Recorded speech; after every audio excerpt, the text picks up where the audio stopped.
And it is day 274 of the second Trump administration. And in less than 1 hour, we will enter day 21 of the government shutdown. And both sides seem absolutely no closer to ending it than they did when it began. Watch this. The president has spent 1 hour negotiating this issue with leadership in Congress. That's it, 1 hour. They need to get in the room and stay in the room until we can hash this out. The president has said he wants to fix this premium thing, and he wants the government open. That's what we want. If they don't open the government next week, I really don't know how long it's going to take. Maybe the Republicans are going to have to take extreme measures. The president could pick the Democrats' favorite things and stop them forever legally, and he's yet to do that. He's yet to do that. He's hoping for an amicable solution.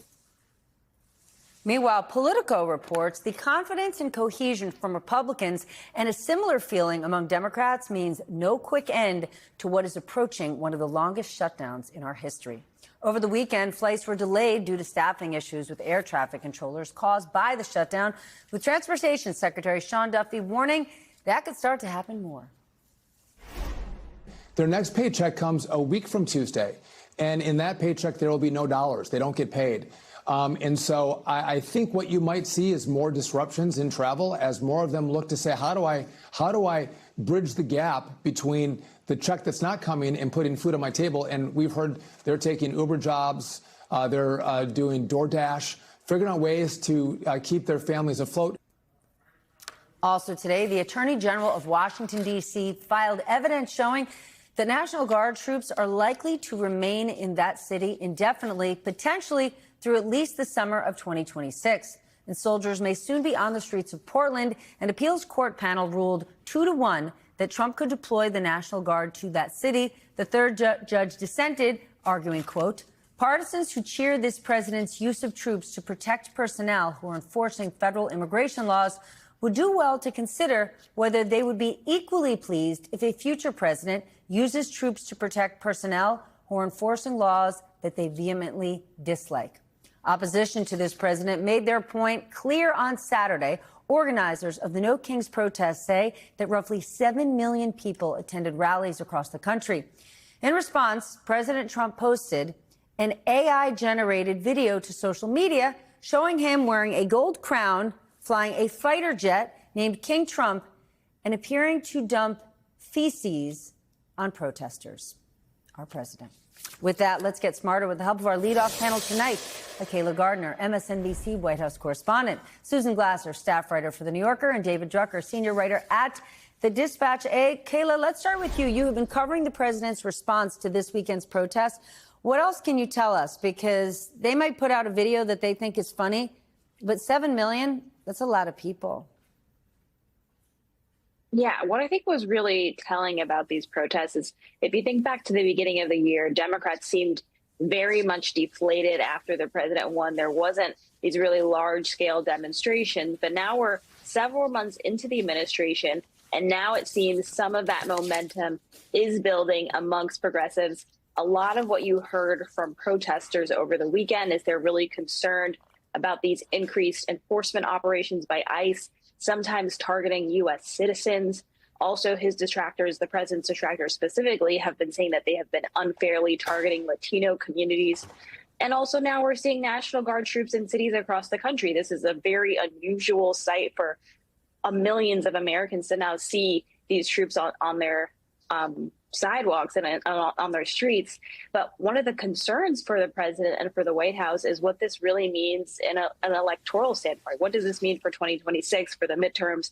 Because even though these protests happen in mostly blue cities, we're talking about states where Republicans are going to be defending seats in 2026. So there is real concerns for the White House, but the president very much was criticizing these protests and dismissing what we estimate to be about roughly 7 million people that took to the streets over the weekend, really dismissing them and using sort of language that if it had been the other way around, Democrats calling Republicans or conservatives these kinds of terms that we've seen the White House using, that there would be strong condemnation of those terms as well.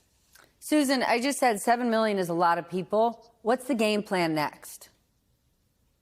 That is a good question, isn't it, Steph? I mean, there's a laundry list of so many different things that brought people out to protest this weekend, right? And so it's the ICE arrests and the use of force in American cities. It's deploying the U.S. military. It's the assault on the rule of law, the dismantling of the Justice Department, going after the federal government, going after things like cancer research. I mean, you know, there's such a huge laundry list. The president of the United States telling pregnant women what kind of pain medication they should take or not.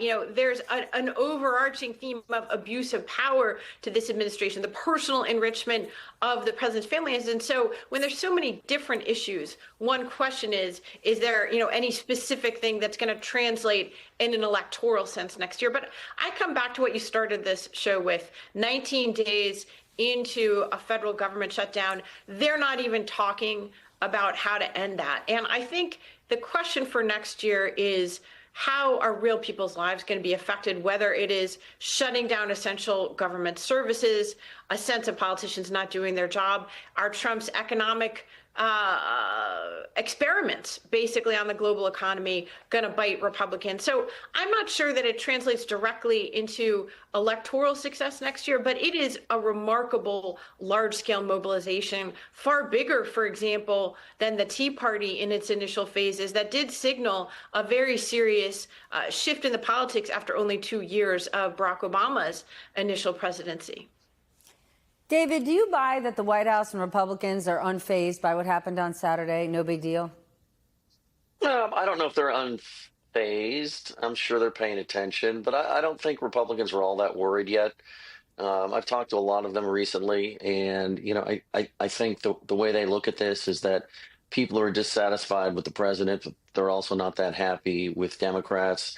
They look at the shutdown as a political fight that they can win, one, because they didn't instigate it, and two, because they don't feel like the Democrats are doing necessarily the kind of messaging job that is putting them in a political bind. And I think one of the reasons the shutdown appears to have no end in sight is because voters really aren't that upset about it, right? I mean, Democratic voters want Democrats to keep fighting the president, and Republican voters certainly aren't upset with their leaders for refusing to cave to the Democrats' demands, and that's how Republican voters would look at that. They'd look at it as a cave.